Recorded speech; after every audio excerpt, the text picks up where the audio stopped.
Еліміздегі номері бірінші аралас жекпе-жек тақырыбына арналған аралас жекпе-жек YouTube арнасы жабылып қалғандығы баршаға белгілі.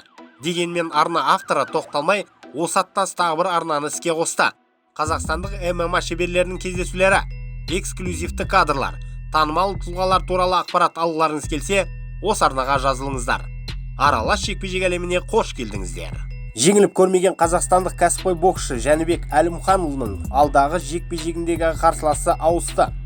WBO Global және WBC Continental Americas белбеулерінің егері 28 наурызда Квебек-Ситиде өтетін Артур Бетербиев пен Мэн Фан Лун жекпе-жегінің андеркартында шаршы алаңға шығады. Бұдан бұрын хабарлағанымыздай, Жәнібек Golden Boy Promotion промоутерлік компаниясының спортшысы америкалық боксшы Деметриус Баллардпен кездесу керек болған.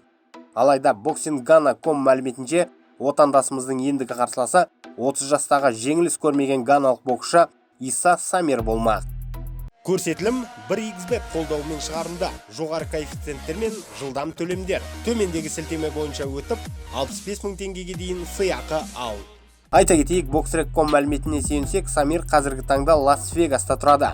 Барлық жекпе-жегін өз туған елінде өткізген. Соңғы жекпе-жегін тура 1 жыл бұрын 6 наурызда Аккрада өткізіп, Буркина Фасолық боксшы Патрис Соутоккені төрешілердің шешімімен жеңген. Ал Жәнібек Әлімханұлы соңғы жекпе-жегінде 39 жастағы америкалық Альберто Аналуносымен қолғап түйістіріп, 6 раундта нокаутпен ұтқан болатын. Маусым айының 13 жұлдызында Астанада өтетін тарихи UFC жекпе-жек кешінің карты құрыла бастады. Жақында ғана әлемдік беделді ұйым UFC-мен келісімшартқа отырған аралас жекпе-жек шебері Жалғас Жұмағұловтың қарсыласы анықталды. MMA Junkie мәліметінше, Жалғастың қарсыласы америкалық Джордан Эспиноза болмақ. Ол UFC-де 3 жекпе-жек өткізіп үлгерген. Былтыр наурыз айында UFC-дегі алғашқы жекпе-жегін өткізген. Алғашқысында жеңіске жеткен ол кейінгі 2 жекпе-жегінде жеңіліс тапқан. Жалпы америкалық аралас жекпе-жекті 14 рет жеңіп, 7 рет жеңілістің ащы дәмін татқан. Жұмағұлов Эспиноза арасындағы жекпе-жек Астана Арена стадионында өтеді деп жоспарланған. Айта кетейік, Жалғас Жұмағұлов UFC тұжырымымен келісімшартқа отырған екінші қазақстандық. Бұдан бұрын Шавкат Рахманов UFC-мен келісім жасасқан болатын. Сондай-ақ UFC тұжырымымен келісімшарт жасасқан этникалық қазақ Дамир Исмагуловты да атап өтуге болады.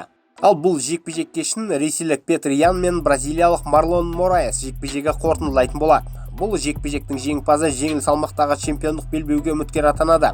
Ал белбеу дәл қазіргі сәтте американдық Генри Сихуданың еншісінде. UFC-дің ресми рейтингінде Мораес бірінші орында келе жатса, Ян 3-ші сатыда. Ян Мораес жекпе-жегі туралы ақпаратты да MMA Junkie хабарлады. Келісімшартқа әлі қол қойылған жоқ, дегенмен ауызша келісім бар делінген. Янның өзі MMA Junkie ақпаратын жоққа шығармады. Тек кезекті жекпе-жегіне қатарынан 2 рет жеңіліске ұшыраған Жозе Альдоны таңдаған Сихуданы әлеуметтік желідегі парақшасы арқылы шымшып өтті. Астанадағы турнирді алғаш рет жариялаған қазақстандық менеджер Саят Абдрахманов болатын. Ол Петр Ян бастаған бір топ UFC жауынгерлерінің ресми өкілі болып табылады. Қазақстандық аралас жекпе-жек майталманы Арман Мұстафа Өзтүрік Әшімов Dana White's Tuesday Night Contender сериясы турнирінде өнер көрсетеді. Ember Global тұжырымының уақытша чемпион атағына қол жеткізген Әшімов 30 маусым күні өтетін осы бір сериялық сында бақ сынасатын болады.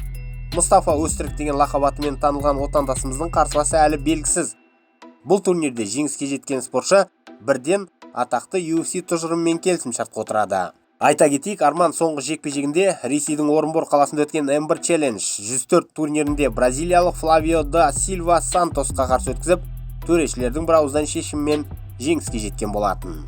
Бейнематериал ұнаған болса лайк басыңыздар, пікір қалдырыңыздар. Бұл біз үшін маңызды. Арнаға жазылып қоңыраушаны басып қойсаңыздар, соңғы жаңалықтарды бірден біліп отырасыздар. Тамашалағандарыңыз үшін рахмет. Әрқашан спорт әлемінде тек жеңістермен жолығайық.